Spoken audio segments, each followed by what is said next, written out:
Sehingga sampailah kita pada definisi dan klasifikasi kata yang merupakan bagian dari tanda, dalam hal ini tanda kesepakatan. Nah, kata itu per definisi adalah susunan huruf yang disepakati oleh suatu kelompok tertentu untuk menunjuk makna tertentu. Jadi saya ulang, definisi dari kata itu adalah susunan huruf yang disepakati oleh suatu kelompok tertentu untuk menunjuk makna tertentu. Kenapa kita harus menggunakan frasa kelompok tertentu? Karena beda kultur masyarakat akan berbeda pula pemaknaan terhadap suatu kata. Kita ambil contoh kata air. Air dalam bahasa Indonesia ya H2O, benda cair. Tetapi air dalam bahasa Inggris itu adalah udara.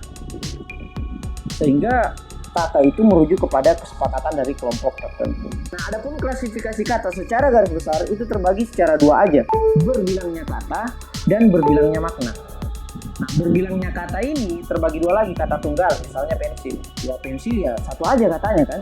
Tidak ada pemaknaan kita terhadap pensil-pensil yang lain kecuali pensil yang digunakan untuk menulis. Sementara kata tanda, perempuan dan wanita. Kata ganda. Kenapa? Karena katanya itu dua tapi makna yang ditunjuk sama antara perempuan dan wanita. Walaupun kalau kita merujuk ke referensi lebih dalam, ternyata perempuan dan wanita juga beda. Satu perempuan berasal dari bahasa Sanskerta, satu wanita artinya watata atau seorang yang ingin ditata. Perempuan itu seorang yang menjadi tumpuan hidup. Ini membuat kita semakin memahami bahwa semakin banyak referensi, semakin mudah kita mengidentifikasi segala perbedaan kata dan makna. Nah, tetapi fokus dari pembahasan logika itu adalah pada berbilangnya makna, bukan berbilangnya kata. Karena kata ditinjau dari berbilangnya kata itu sendiri, itu subjek pembahasan ilmu bahasa. Sementara subjek pembahasan ilmu logika adalah kata ditinjau dari berbilangnya makna. Kata itu dari berbilangnya makna adalah kata yang terdiri dari lebih dari satu makna. Seperti biasa, kita akan masuk ke dalam contoh-contoh. Sebelum kita masuk ke dalam contoh-contoh terhadap kata itu sendiri, izinkan saya dulu menjelaskan definisi dan contoh dari setiap variannya. Sehingga di akhir slide ini teman-teman akan memberikan satu-satu contoh di setiap satu-satu kata tersebut. Di setiap satu jenis-jenis kata tersebut. Nah, ini ada 5 jenis kata. Oke, yang pertama adalah ini ditinjau dari berbilangnya makna ya. Karena ini fokus pembahasan logika bukan ilmu bahasa. Pertama adalah kata tunggal. Kata tunggal adalah kata yang terdiri dari satu makna. Oke, ada satu kata, satu maknanya.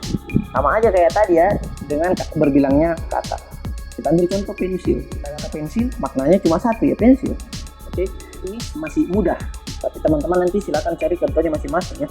Yang kedua adalah kata persekutuan. Kata persekutuan adalah kata yang terdiri lebih dari satu makna. Oke, kata persekutuan adalah kata yang terdiri lebih daripada satu makna.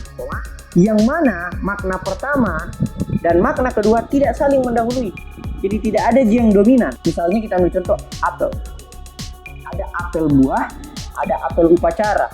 Bahkan ada juga apel, kita ngapel ke rumahnya gebetan kita kan. Ada juga apel produk. Semuanya itu tidak ada yang mendahului pikiran kita. Dan dia berbilang maknanya gitu. Itu contoh. Kata perpindahan yang ketiga. Kata yang terdiri lebih dari satu makna, yang mana makna kedua lebih mendahului makna pertama. Makanya namanya adalah kata perpindahan karena sudah berpindah. Makna pertama justru didahului oleh makna kedua. Contoh odol. Odol makna pertamanya adalah salah satu merek pasta gigi. Itu makna pertamanya odol ya. Makna keduanya odol, kita anggap odol adalah semua jenis pasta gigi ya odol. Coba belikan ke odol. Odol apa dulu ini? Pepsodent atau Ciptaden? Padahal odol itu sendiri adalah jenis dari pasta gigi. Artinya makna kedua odol sudah lebih mendahului dari makna pertama.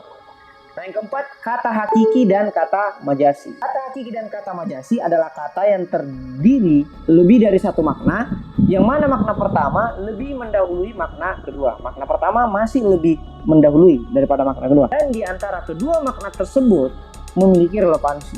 Jadi masih ada keterkaitan. Contoh kata singa. Singa yang pertama adalah ya hewan. Oke. Singa yang kedua adalah sifat. Makanya biasa ada kata istilah singa padang pasir. Itu merujuk kepada seorang yang sangat berani di medan perang. Tetapi makna pertama masih lebih mendahului kan. Walaupun keduanya masih memiliki relevansi.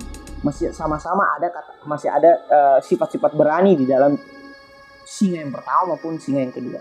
Nah, sementara yang terakhir kata improvisasi, yaitu kata yang terdiri dari lebih satu makna, yang mana makna pertama lebih mendahului makna kedua seperti di atas, tetapi antara kedua makna tersebut tidak memiliki relevansi sama sekali atau sudah nggak nyambung. Contoh Nasaruddin. Nasaruddin yang pertama adalah nama orang kan. Nasaruddin misalnya salah satu oknum partai tertentu yang kemudian terpidana ya korupsi, itu Nasaruddin. Atau Nasaruddin yang lain, ada Ika atau Nasar siapapun, itu Jamil kan. Ini Nasaruddin ya. Makna yang pertama dari Nasaruddin itu adalah berasal dari kata Nasar dan Udin atau kehendak dari agama, keinginan agama. Tapi makna yang keduanya ketika melekat pada nama orang sudah mengalami irrelevansi, ketidakterkaitan. Nah itu 5 jenis dari kata.